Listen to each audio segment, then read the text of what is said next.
Welcome back to Super Sentai Review, episode number 72. This is reviewing episodes 19 and 21. Why am I specifically reviewing these three episodes in particular of it instead of just doing another episode of the Super Sentai? Well, there actually is a pretty good reason why. It's a three-parter, and it features the last arc that features the character Dr. Obular. Yes. Yeah, this is pretty much his end. These are his final episodes he appears in. So we start off basically with Great Professor Bias, where he's basically punishing his four generals for not thinking good strategies up. So he gives them all needles in their head, basically help sort of expand their mind. The doctor was like, nah. So he basically says, I'll create a monster and I'll use a part of myself for this monster. Which one was it? The study brain. Or apparently this thing is like, okay, let's have him basically everybody give these Vault Bibles. Which, by the way, even after the monster is destroyed by the end of the episode, the Bibles are just basically just forgotten about once, of course, the character starts having fun in the amusement park. Yeah, he just gives some random kids basically these Vault Bibles, proclaiming the great genius that is Great Professor Bias. Or Bias. Yeah. And like what? And of course, when they try to take him out, when the Liveman try to take him out of the children's hand, it ends up shocking them. Though one of them basically the book does close, but they can't leave their hands until the thing is done. And this goes on for quite a while until it gets the music part, and all of a sudden it gets put up on a roller coaster. Starts having fun because based upon Dr. Oberon. So then eventually we have, during all of this, we have it's where, Dr. Astra is turning on Dr. Oberon. Not turn on not on Bias per se, but just turn on his former compatriot, who showed his pity side because apparently he decided to, for the first time since episode 3, Dr. Oberon is seen in his human form. Outside of a flashback, of course. Yep, he's seen basically his human form. And then we have a new foe show up. A guy named Genghis. He is an alien from the planet Gaius. I think that's how you pronounce it. Yeah, he shows up here for this episode. I'm like, okay. Yeah, he's here. His name is Gideon Gideos. Yes, from the planet Gyodo. And here's the strange thing about this guy. When he talks, apparently he's speaking gibberish when he first shows up, and then by the very next episode he's speaking normal, the show's Japanese, so he's speaking Japanese. They do explain where the heck he came from, supposedly anyways, even though we revealed that from I read online, apparently he's not from the planet. I'll get to that when I get to the 9-part finale for this thing. So he's basically brought up because, Great Professor Bias is known in the Earthside universe, so just bring in this random alien from the Earthside universe to join their ranks, effectively making this about 5 generals here. So they reveal this in episode 20. So after the study monster is destroyed, which of course they reveal that in this 3-part, a little bit of his backstory, or apparently his mother forced him to become a genius.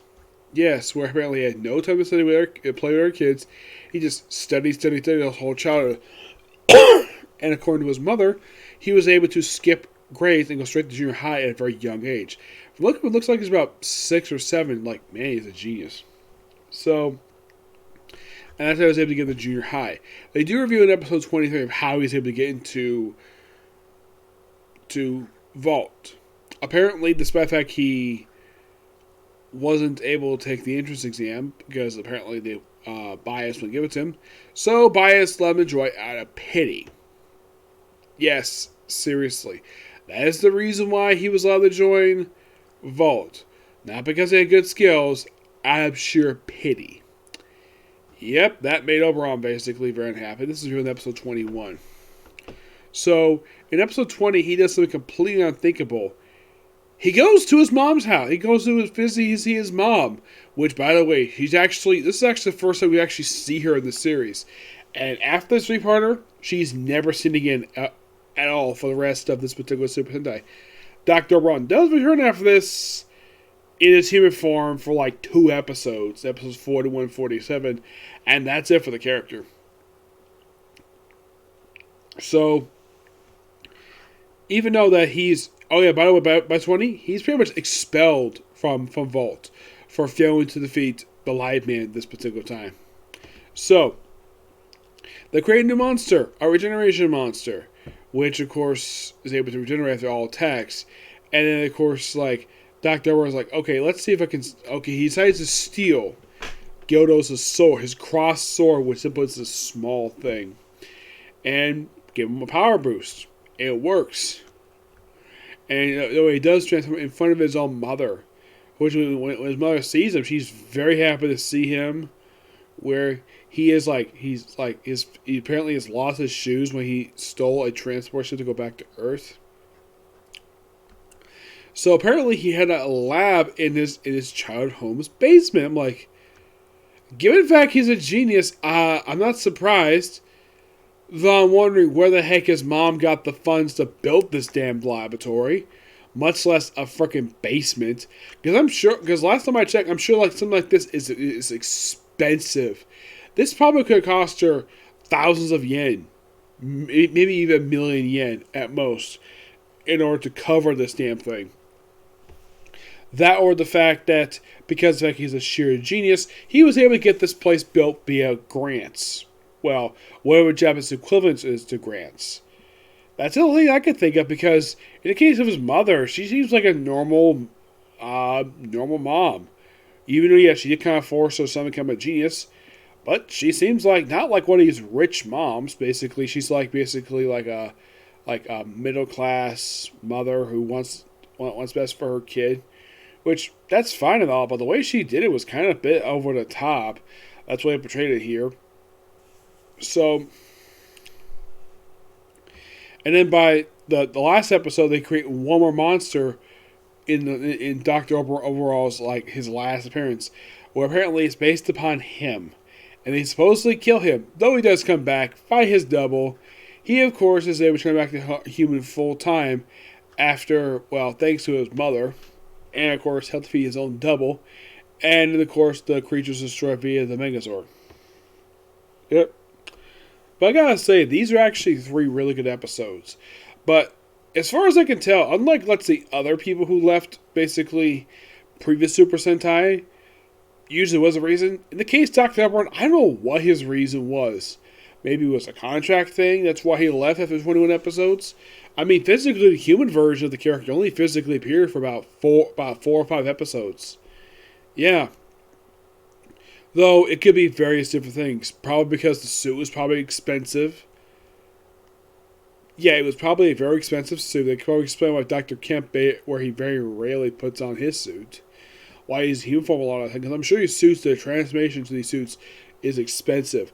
Probably also, and this is my personal theory, the suit is probably falling apart. That could be the reason why they removed the character. But I would love to figure out what was the reason why Dr. Obular was removed. Because he was actually a good character. And